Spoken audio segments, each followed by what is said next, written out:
Support comes from the Missouri Forest Products Association, providing more than 41,000 jobs in the production of wood pallets, railroad ties, white oak barrels, hardwood floors, and more. Details at choosewood.com. Thank you for listening to this St. Louis on the Air podcast supported by University College at Washington University, with undergraduate and graduate programs part-time, evening, and online. University College at Washington University, offering world-class education within reach.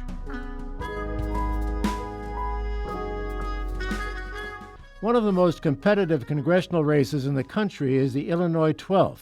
The district includes a significant portion of the Metro East, including all of St. Clair County.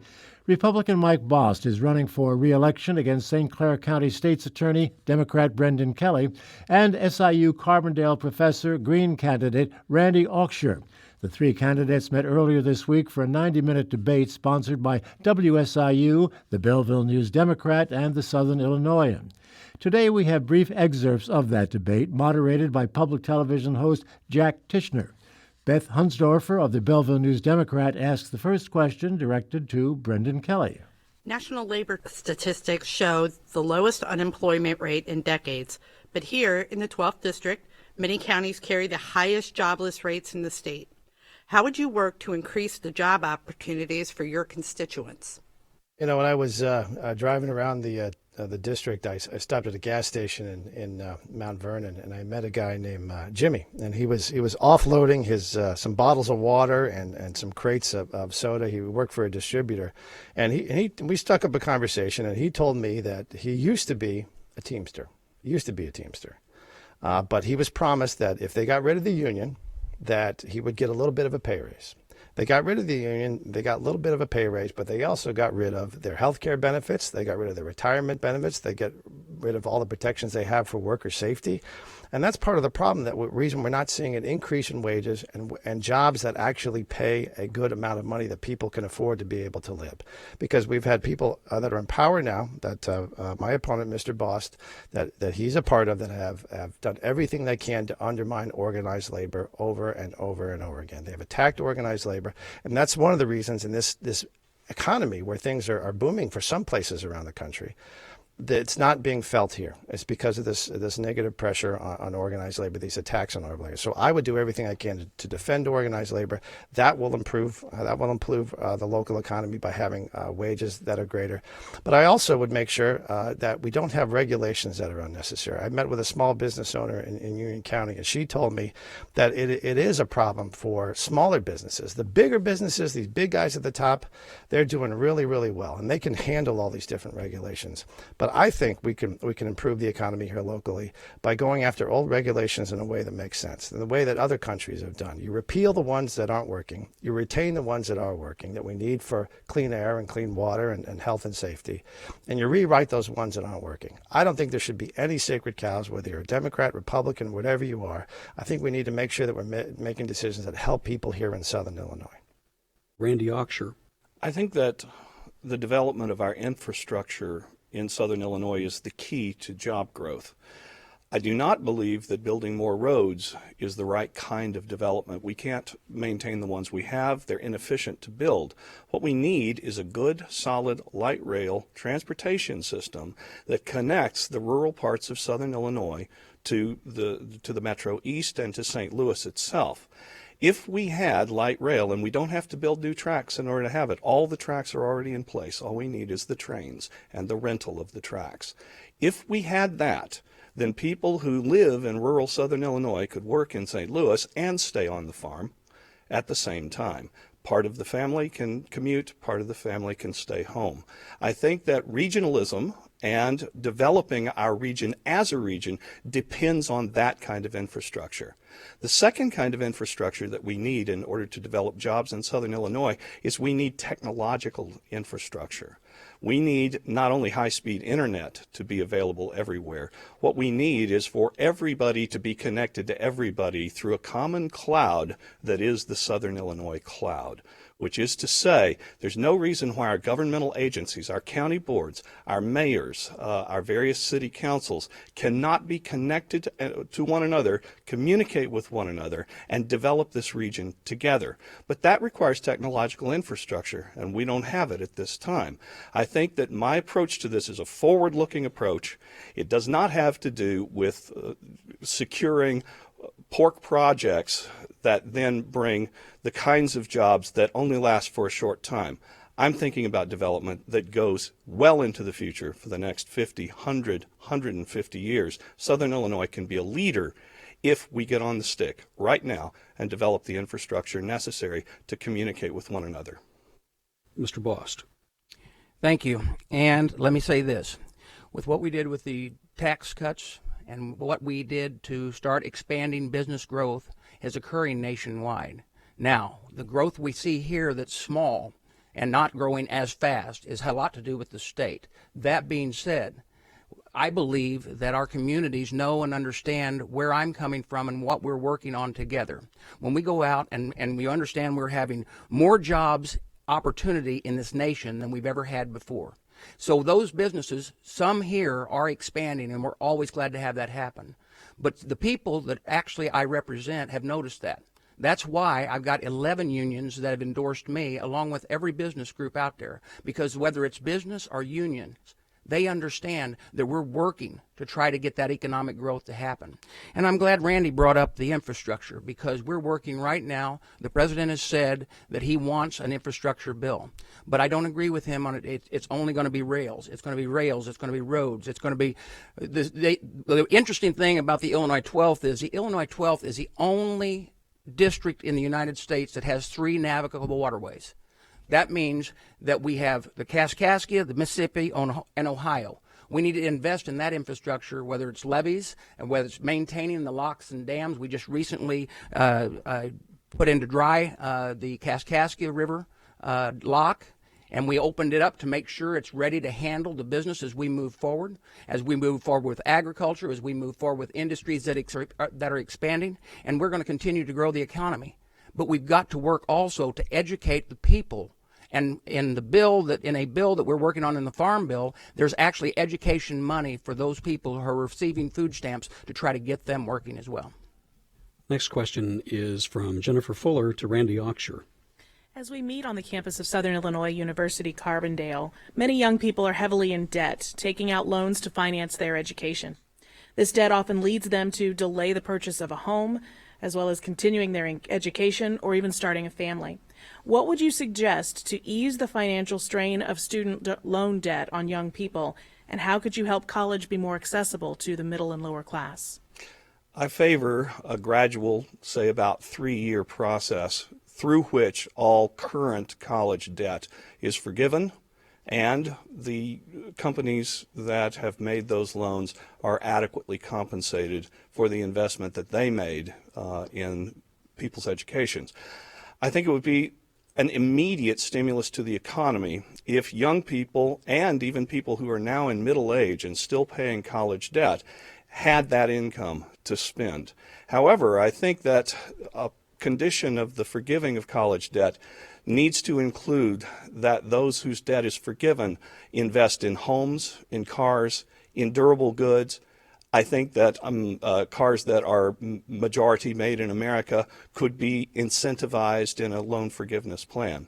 I also favor the development of a national service plan, non-mandatory but heavily incentivized, whereby people between 18 and 20 years old can help us rebuild the infrastructure of this nation, and while doing so, can earn money for college. I think there should be a military option with that as well, such that those who choose the military get even better benefits. I believe we can cut into the problem of student loan debt by initiating a national service program and at the same time teaching rural kids about the city, teaching city kids about rural places, and fixing the infrastructure that has been deteriorating since the Civil Conservation Corps was disbanded. I think that in terms of quality education, education is changing. And we're probably, public education and higher education is going to be consolidated in the near future. And as it is, what we need to keep in mind is we got to keep the students and their future at the center of this process of consolidation of state higher education to make it more efficient. Mr. Bost. Thank you.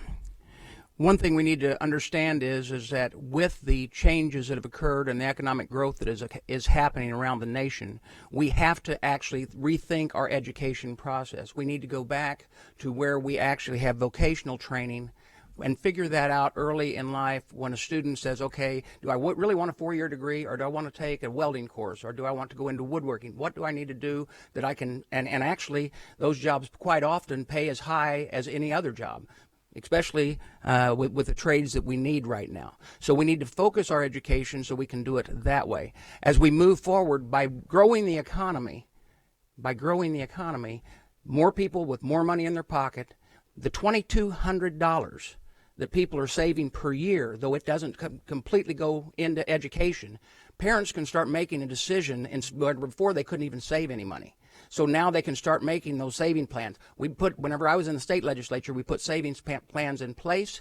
We should use those, but we do have to work with higher education to bring the costs down. That is something that the federal government can work on a little bit, but our state government needs to work on tremendously. Mr. Kelly. Well, I'm very lucky that I was able to get a full scholarship where I went to college, and I got that because I served in the United States Navy. Uncle Sam paid for my education, and I got to serve around the world, and it was a great privilege to be able to get an education that way. But there's many people who don't have that opportunity. I believe in national service just as Randy does, but I think that's not something that's going to fit for everybody and fix the immediate concern that we have. I think the easiest way for us to ease the burden of young people who are trying to seek in higher education is change this absolutely amoral policy that is currently the law of the land. The fact that the federal government makes a profit off the interest of student loans. Education is supposed to make your life easier and not life harder. And this is a policy that has remained in place.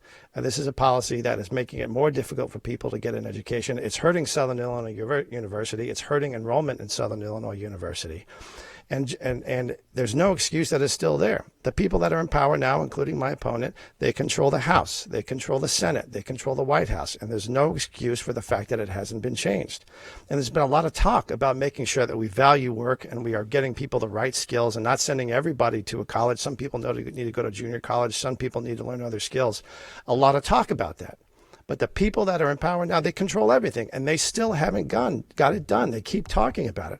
I'm willing to work with anybody from any party to be able to address those issues. So those are some of the things that we've got to focus on, and there's no excuse for that. The people that are in power now haven't got it done, and it's a threat to the very existence of the Southern Illinois economy because it's a threat to Southern Illinois University. I don't know how many people I've met as I've traveled around Southern Illinois that are so concerned about the future of this university, not just the students here, not just the faculty, but all the businesses that dependent upon it. And if you look what's happened over the past 20, 30 years and who you've had in office, it's just gotten worse and worse and worse. Next question is from Allie Quick for Mike Bost.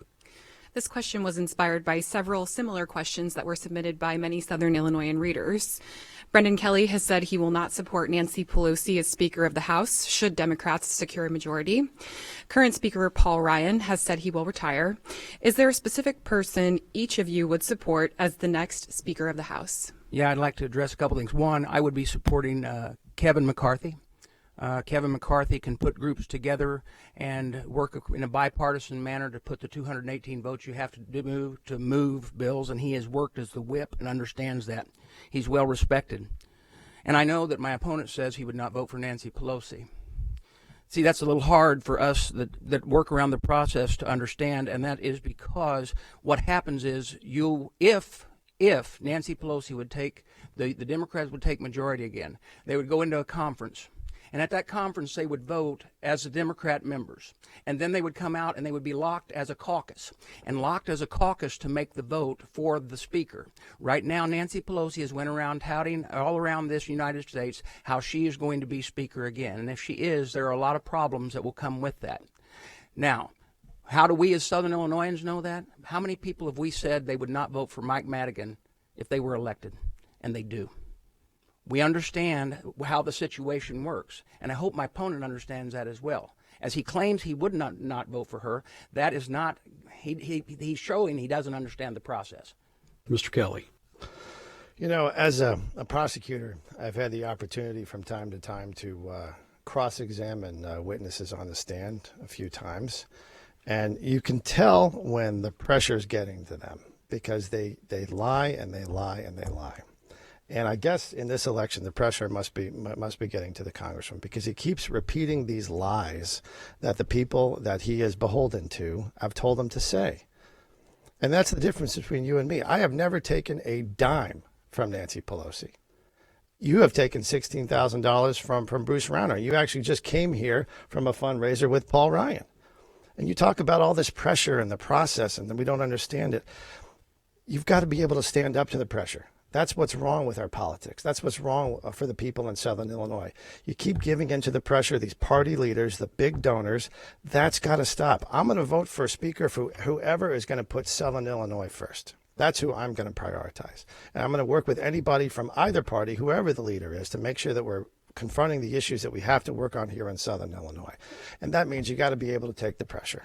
That's St. Clair County State's Attorney Brendan Kelly, a Democrat who, along with Green Party candidate Randy Auxier, is challenging Illinois 12th District Congressman Republican Mike Bost.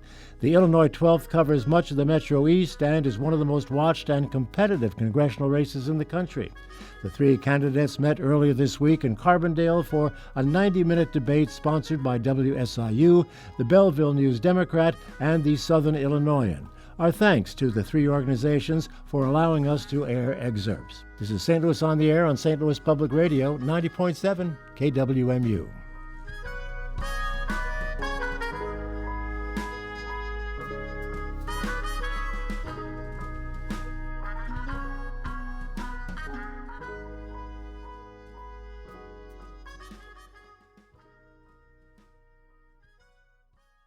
Support comes from the Missouri Forest Products Association. Missouri produces wood pallets, railroad ties, white oak barrels, hardwood floors, and more. Details on the variety of products made in the state are at choosewood.com.